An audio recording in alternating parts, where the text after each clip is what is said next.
Un petit moment libre, on doit quand même se reposer, aller voir la famille et tout. Nous étions absents et nous voici de retour.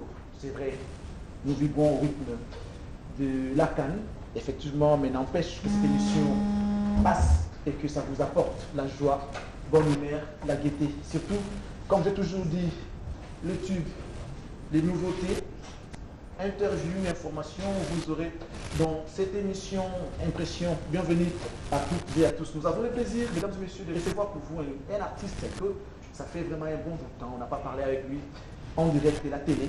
On se parle via texto, SMS, on se demande comment ça va, on se dit bonjour et on a quand même l'habitude de le faire. Mais sur les plateaux, ça date de quelques temps, on n'a pas pu le faire. Aujourd'hui, nous avons eu cette chance de l'avoir. Après ce succès qu'il a récolté pour son album. Quand on parle de l'ouverture, c'est aussi l'ouverture sur le plan spirituel. C'est l'ouverture de l'esprit, l'ouverture de tout ce qui nous lie, mesdames et messieurs. Aujourd'hui, j'aimerais que vous aussi, vous soyez ouverts. Que l'ouverture touche aussi vos familles, que ça entre dans des églises, dans vos maisons, partout où vous travaillez. J'aimerais que vous puissiez vous ouvrir. Ça va faire du bien et que vous allez essayer de la question. De l'eau, ouverture, c'est un titre qui touche toute la couche de la société. Ouverture. Tout le monde en a besoin. On a besoin d'ouverture. Tout le temps dans la classe, on a bien. Tout le temps dans la classe supérieure. Ouverture pour nous avoir la promotion dans le salon. Ouverture pour l'impression qu'il y a des bossos, ouverture pour la carrière de la culture, ouverture, mesdames et messieurs, pour un amour à la bien. Alors, aujourd'hui, on va parler de l'émission Impression Ouverture avec lui. Et lui, il s'appelle Pomba. Il sait le faire. Une nuance, la raison pour laquelle on l'appelle Pomba, il y a une nuance technique que je vais demander. Il marchait sur ces tapis rouges depuis l'année 2000 que ça a commencé. Voilà, il est là, Pomba. Cette musique, évidemment, voilà. Pomba. Bonsoir les bons. Ouverture. Dans la vie. C'est lui, notre premier invité. Mais avant de parler, il va vous faire plaisir. Évidemment, avec des beaux bruits, il va créer l'ambiance. Et c'est là, quand chez vous, pour vous dire que Charlie Prince est là. L'émission Impression est là chez vous, pour vous apporter la joie et la gaieté. Mesdames et messieurs, bienvenue à toutes et à tous. Opela kali toka boli bambanda na ngai conscience mi comme sinzoka kiputu samir de la plaine mukelinga nini soki liwate basala jour Cardino Sylvain Biggie Small lela yo dans les 60 j'ai trésor napesaki un privilège aussi mangesika dolingi ngai moto nazalaki nyoka yomelinga bene lelo komisinga lokola nyoka pharmacie mama.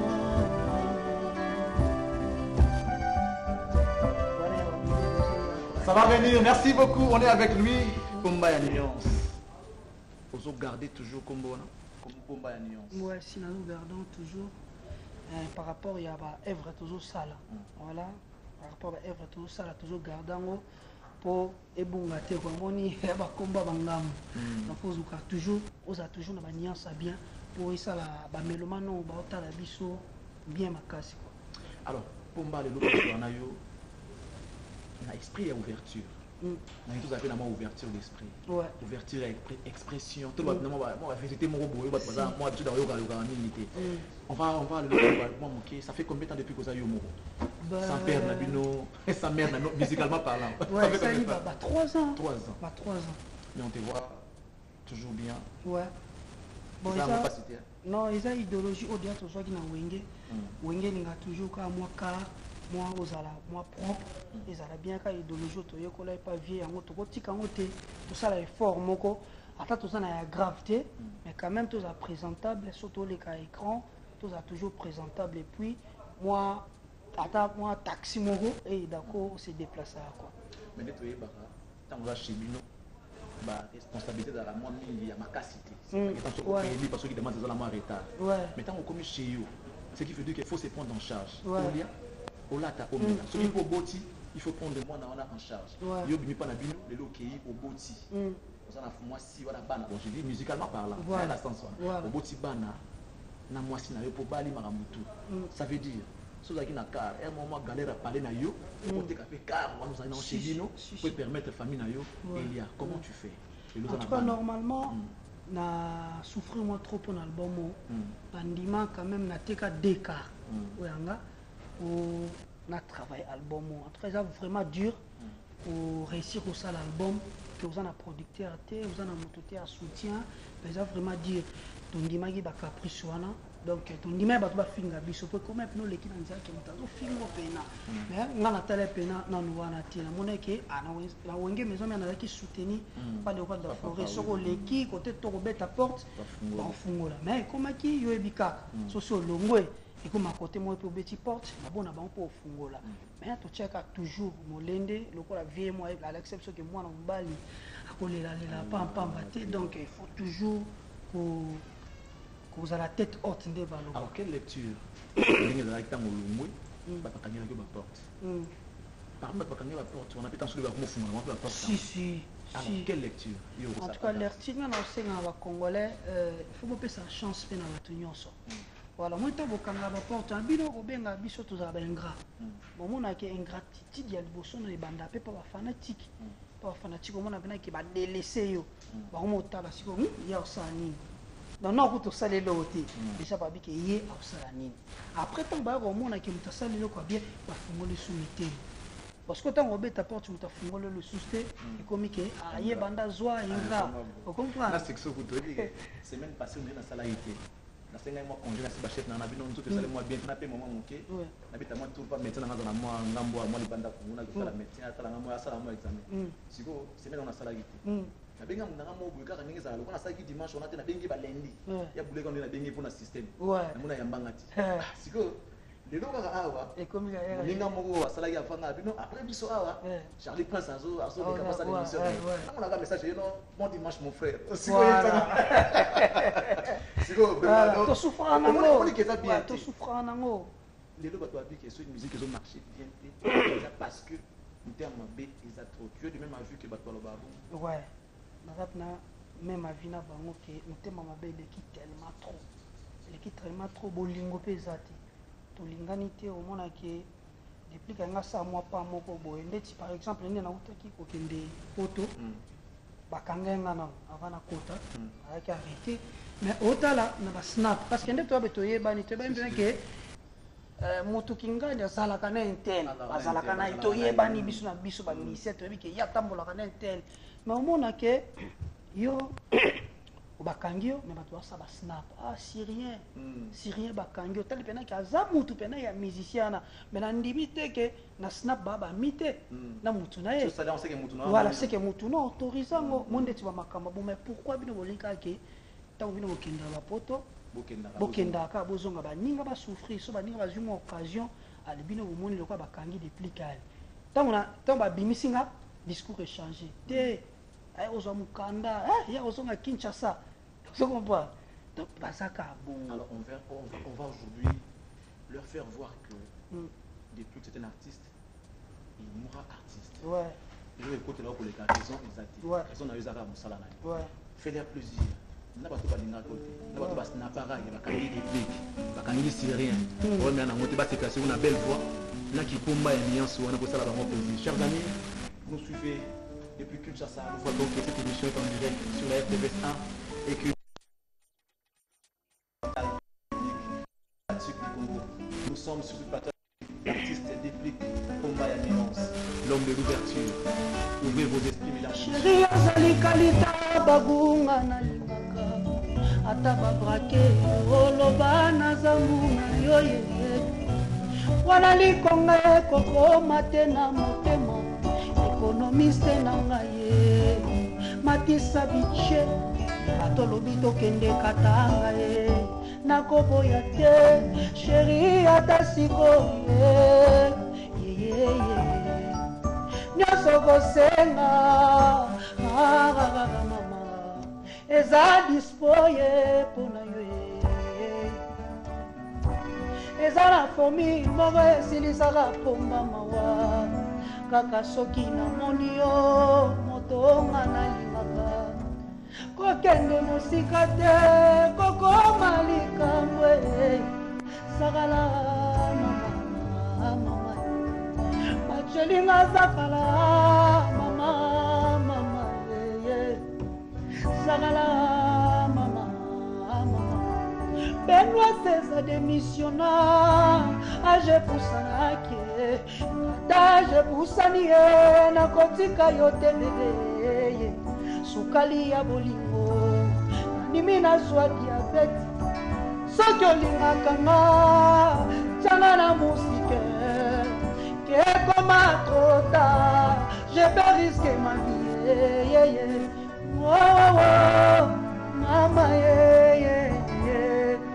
oh mama asaki mama l'alphabet 26 lettres qui sont l'alphabet 26 lettres qui sont nzoto shereza na impati elengi nzoto bebe na impati elengi sitele na tanga te na bo na moko na yebi où habite sentiment les adresses habitées ça on va se calmer. Merci beaucoup. Applaudissements très fort pour l'artiste, mesdames et messieurs. Merci. Nous sommes suivis de partout. Nous vous rappelons que l'honorable José Makelele, papa na Christopher Tabou Delporte, nous suit depuis quelque part, depuis sa résidence évidemment. Nous te souhaitons bonnes conditions télévisuelles à travers cette émission Impression. Mesdames et messieurs, je vais vous rappeler que cet artiste a marqué le temps lors de son passage dans le groupe Wenge Musica Maison Mère. Il a été le chouchou de Weranson. Plus d'une fois, Banzemo Mbimba Yemba, intervention ébélée. Et aujourd'hui, il a jugé bon par son propre gré de pouvoir faire sa carrière en solo. Et Lelo, il a son album sur le marché qui s'appelle Ouverture. Cet album contient quelques titres et le générique. Dans ce générique, il y a une particularité. Bandi Wayem Saraba artiste Nabango, ça veut dire animateur Nabango. Mais cet artiste, Abwaki Yemoko. Je sais que Papi, Messi et Mandela Mukonda vont devoir découvrir dans cette émission. Maman Paradis, Temple du Plaisir, depuis l'Allemagne, est en train de nous suivre. Bonne condition télévisuelle à toi, Maman Paradis. Alors, Papi Mukonda, Papi Messi, Papi Messi, Ba Oyangai, Mandela Mukonda, Balobi Poche, Eko Tampia Katepo, Batuba Kota et la Yango, Mandela Mukonda, na Papi Messi depuis le Kapa. Nous pensons également à Adolphe Mouteba, Chilamouina, sans oublier Karo Babia. Déplique. Ouais. Balingi, Bayeba, est-ce que générique Wana n'a partout aux autres Garawana, pour te refuka mata robina. Esayo, te zayote. Voici ces angaïs. Toyoka, pardon. Mesdames et messieurs, Kim. En exclusivité mondiale, le live de ce générique dans cette émission Impression avec le débat des lions.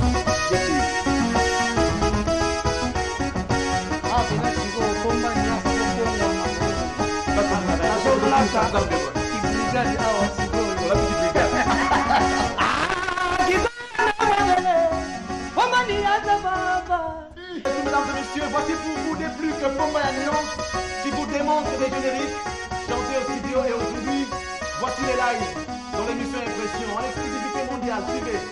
Yoga Sibonde Banimateur Bako Sarabiso. Yoga Logo. Yo. Nias. Kidogo Nema Bele. Baba Diante Baba. Kidogo Nema Bele. Baba Diante Baba. Chasala Tabanana. Prefere Lualo Baba. Niante Gobina. Amulangwe Kabiji. Ale mama lele. Amulangwe Kabiji. Ale umela. Baba lele.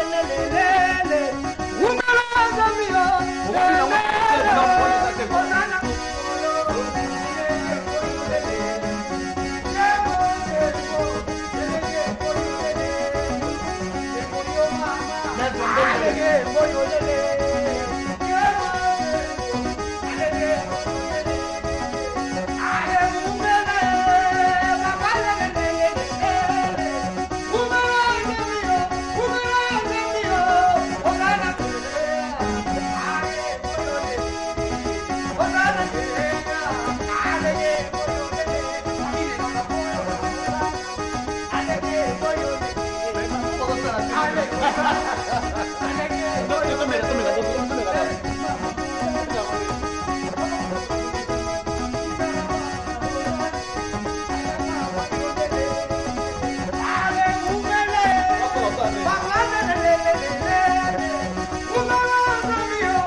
Merci. Alors, on va te laisser te reposer. On va suivre ces images. Ouais. C'était à Paris, au Ouais. studio. Ouais. Remix, Chéri Coco. Chéri Coco. Et à tout de suite. Merci. Tu dédies ça à qui? Rapidement. À Fali Massoua, montre. Fali Massoua Koumoto, de la chanson Chéri Coco qui est cette fois dédiée à un joueur gabonais. Ouais. Qui Le s'appelle monstre Merlet Tangigoura. Merlin Tangigoura. Voilà. Mais est-ce que un match Lelo? Hein? Si, je vais un match. Vous souhaitez quand même bonne chance quand même. Quand même, à ce choc, on a 3 semaines. D'accord. Arbetate, bon, tout le monde à Gabon. Match est là, mon quoi. Bon, je soutiens quand même le Gabon parce que mon frère, moi, il peut à peine à côté, on a soutenu le Gabon. Mais bon, bah retomber album quand même, bah mon concert, mon panini. Logiquement, vous avez dans la maison mère. Album, présentation, album, mon concert, mon robot, ma solo, comment ça se passe avec quand même, tout ça, présentation, un album, tout ça, date, tout ça, présentation, mais Lelo, tout ça, na victoire, la place des artistes. Donc, tout balinga pomba nuance, bayawana Lelo, na place des artistes, en tout cas, ta musique a bien. Oh, to bete bango ya ouverture, baya babi na Kembo, baya babi na Arena, babi na hymne national. Babi na Kiti, donc bana Kasavu nyonso mabele quoi, bana Matonge, Ngiri partout Kimbangu, Yolo, Ngaba, donc beaucoup ça n'est belé lelo. On beta wana na place des artistes bientôt là car à 20h to bana déjà mindoule. On est buté faute de temps, on te donne 3 minutes. Ouais. C'est pas le sabiso, l'article na yo moko. Maintenant na maison merci ouverture. Nous surtout et puis bateau va soutenir yo ba o kangela ki opportunité. Nous allons insister, remercier bango parce qu'ils en ont droit. Ils en ont droit. Remercier bango à travers l'émission Oyo. C'est une émission qui est suivie de partout et je rappelle que nous sommes sur satellite, on nous suit partout. Donc depuis ça la pour pourri. Maintenant la maison mère. Si les lots ouverture, maintenant remercier bango petit bango programme et puis nous on a cabana on a soutenu article yo propose à l'aise à tout à l'heure. Basi kana ngaliwe bana kokatwa sayo ide boya nango salongo tezala kana raison pesa mama tanza tono zado na ngaya zala na fragile panayo na kubola kola samurai sena mbele ya sebisa nazala facilita kokanga na meya sentimate zala na force de na mwana bato nazobanga ekumbanga epuakanga tina océan pacifique nakosala de lokola jésus krist akolerepa jésus sanala soba biloko na lembolaki na monoko mama ya kutale ale sheri ya kumona anzele nanga biloko tingelaki nga pukole yango mama sango santima zoswadadie komba na bilengi na ngai ya santima likabwai byango akuti nango na samba amati likolo ya nzete ameki kulana na seluki ezalika kuwa seki nanga rena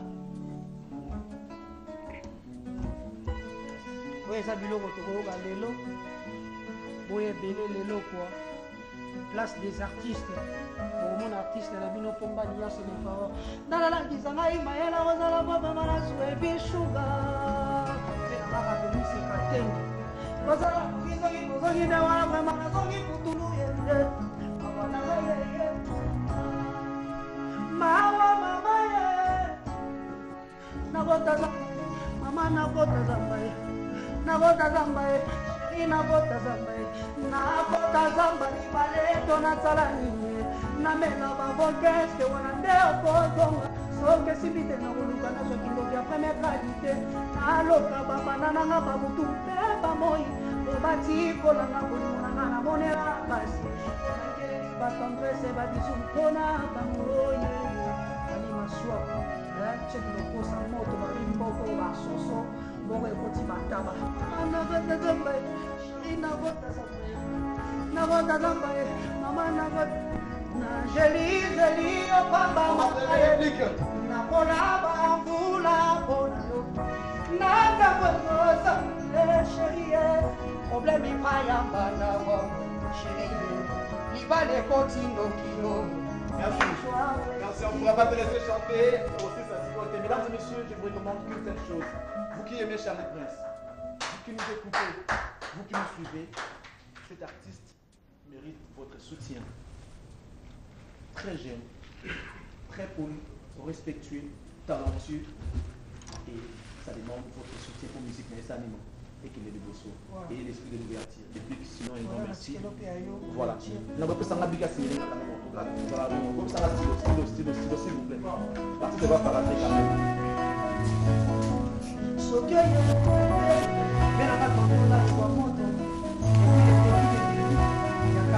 L'artiste va signer quand même, pas dédicacé. Voilà.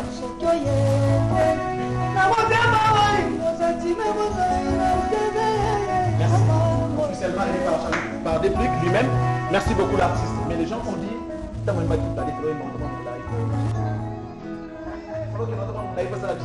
mais autre émission, ça sera pour parler de cette chanson que tu viens de chanter tout à l'heure. Réna, vous allez m'abattuer. Merci beaucoup. Il est parti. Merci l'artiste. Mesdames et messieurs, nous poursuivons cette émission avec beaucoup de plaisir. Et cette fois-ci, nous allons